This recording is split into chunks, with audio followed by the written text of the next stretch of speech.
Welcome to the Invisalign Professional Whitening System powered by Opalescence.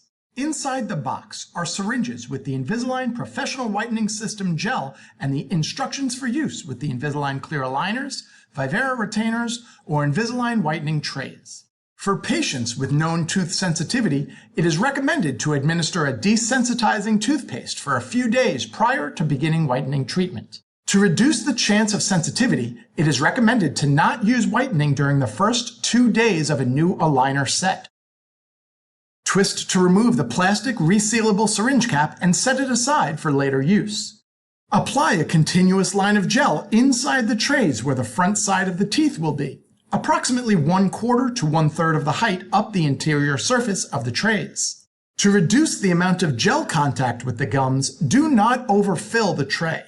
Applying the whitening gel too high or too low in the trays may inhibit equal distribution across the teeth. When inserting the trays, ensure that they are completely seated for the gel to distribute evenly across the surface of the teeth. Use a wet toothbrush, cotton roll, or gauze to remove any excess gel that may extrude from the tray and rest on the gums.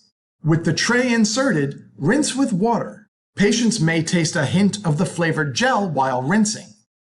If any tingling or sensitivity occurs during the treatment, rinse again with water and remove any excess gel from the gums with a wet toothbrush, cotton roll, or gauze. Reference the instructions for use and your doctor's instructions for the recommended wear time.